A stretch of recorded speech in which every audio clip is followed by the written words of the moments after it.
Now, moving to this story, some churches are enrolling the clergy in firearm training courses with the aim to safeguard parishes and parishioners. Multiple incidents of gun violence have recently been documented in places of worship in Gauteng and Limpopo during the Easter holidays. Let's unpack this further with uZwiLezwe Radebe, the founder of the Revelation Spiritual Home. Mr. Radebe, thank you so much for joining us this evening. How did we find ourselves in a position where criminals don't fear places of worship? I mean, one would think that the safest place you could be is in a religious home. Yes, good evening, Master, and evening to your viewers tonight. Yeah, that's true, but I think we should also ask ourselves what has happened to human beings. Humans have become even worse than animals now. So this is a very complex issue that does not have one answer. But if you look at the attitude and the character of people, morals are no longer there. And the question is why? Why are we where we are today? And I think for me, before we can delve in some logistics around this issue, we have to ask ourselves that question. And I think that it's because, of course, we as Africans, we have lost what guided us in the past, that assisted us to become better humans. And that is our spirituality. It guided us to become better humans. And I think this is what has been lost. And because of that, we can see now the actions that people have. For example, some say that these criminals are looking for money because they are hungry. That's not true. Many of them, if you look at how they spend the money, the proceeds of crime, they are spent carelessly. So it's not really, we know that there are many issues economically, but it's not really about only the economic side of it. But it's simply an issue that is missing. We can see that there is something that's going wrong with the human behavior. Besides crime, we can look at other behaviors that are going on today. So what we're seeing in churches as well, you would say, Mr. Radebe, is actually what's going on in society at large. But in the past, even though there were people who were doing crime and, doing it to apparently support families, and others not so much to support families, but because they want a certain type of lifestyle, there still was always a sanctity around churches. There was still always that this is a no-go zone. Why is that respect gone of the church? Yeah, as you are saying, as I'm saying that it's a very complex issue. It's not only about the church, and you are quite correct. But you also have to view it in this way, that as years are going by, I will say something. I think after 1994, South Africa exactly, we rushed into issues of democracy, and we did not look at how we were living, what was guiding us before. And because of that, we have lost something. And now it's just getting worse, So the reason why now you are saying there was sanctity around the church, this thing, it's getting worse. As we are moving on, it's getting worse. It's getting worse. So probably churches were somehow still behind, but they were going to be targeted. And even more churches now, there's still more surprises that are going to come. Because what's the problem? The problem is that we as Africans, including South Africans, there is something that is missing within our spirit. That's why now you see that the character, the attitude of people, the morals, we are losing everything because there is something that we've lost in the past. And we rushed into a free country, democracy, following other nations that were free before, without caring what we used to have before. So this is the reason why. So for me, to answer that, I'll just say that it was going to happen. They were going to start with churches because now we are going to a decline mode. Humanity is going to a decline mode. And, as you're saying, because now it seems like it's inevitable, how do we bridge this if we know that this is also a morality issue? That's a larger issue that will take some time to fix as well. For now, churches are forced to be gun zones.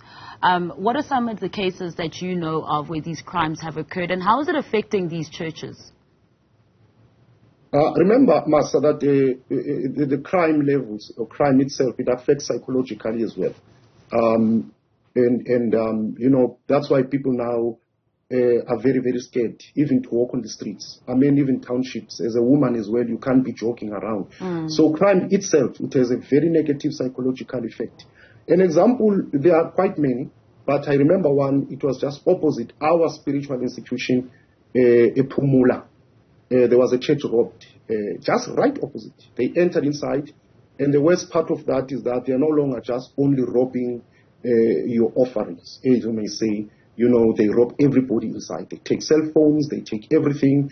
It was very bad, and they ran away. So now, if people don't have the confidence to go to spiritual institutions, including your religious institutions, places that for everything else that is happening around, people still find at least hope within these places. So people now are going to be afraid to go inside these places. And how can we blame spiritual leaders and religious leaders now probably seeking to arm themselves, because one has to protect themselves. And speaking to your fellow religious and spiritual leaders as well, what are they saying about this? Do you get a sense that the government, the police, law enforcement is on board, that this is becoming a problem? I don't know if I can speak much of the government, because one would say, I mean, any government should protect its citizens. I think that government should do much, much, much more. The police themselves, they are overwhelmed, Masa. They are overwhelmed. I think even on media, you know, it's not portrayed as it is on the ground. We are on the ground. It's very, very, very, very bad. It's a crisis. It's a matter of crisis. So police themselves, they are overwhelmed. So definitely government should do more, put more police. But I think also not only police, but partnerships are also very crucial and very, very important. Now, you know, we heard about this incidents during the Easter period as well, where there were crimes committed and there were robberies at churches in Gauteng and Limpopo. I mean, it's clearly getting worse, but during such periods, religious periods as well, spiritual periods as well, is that when churches are now going to be having to pump more into security? Yeah, definitely. Remember that a criminal is a criminal. So, you know, criminals will target. Criminals are our brothers and our sisters. They don't live in the bush somewhere.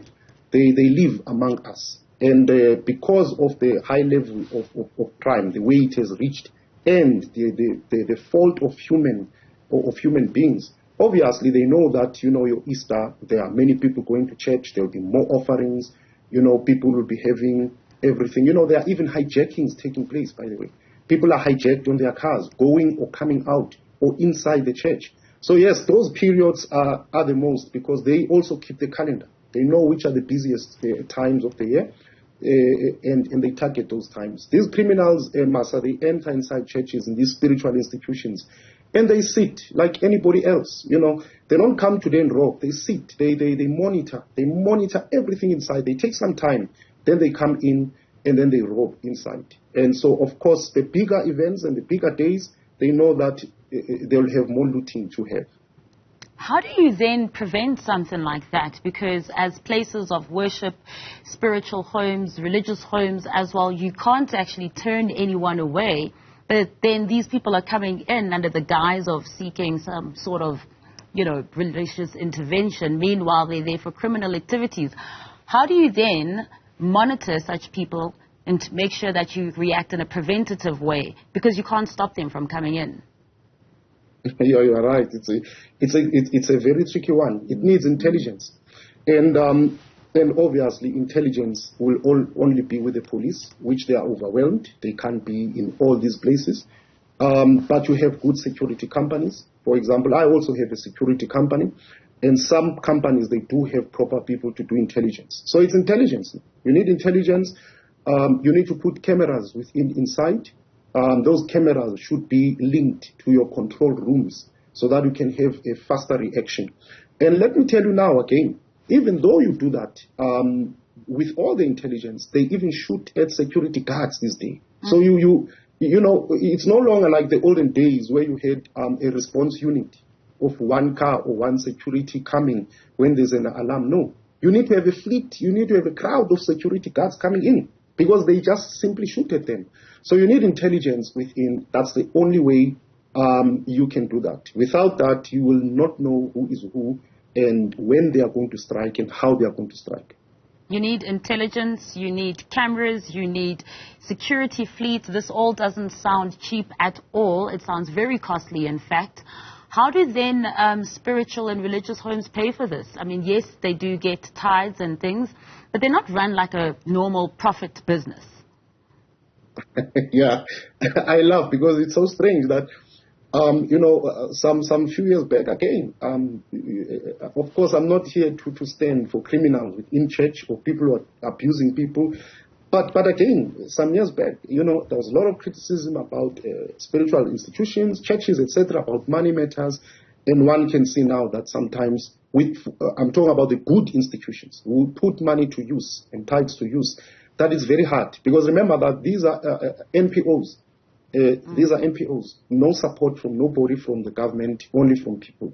But you are quite correct, Masa. Let me tell you now, the truth of the matter is, the only way, for now, as we sit here, you need to have intelligence, you need to have cameras. It's very costly. Where money will come, yeah, that's going to be a big challenge for these institutions.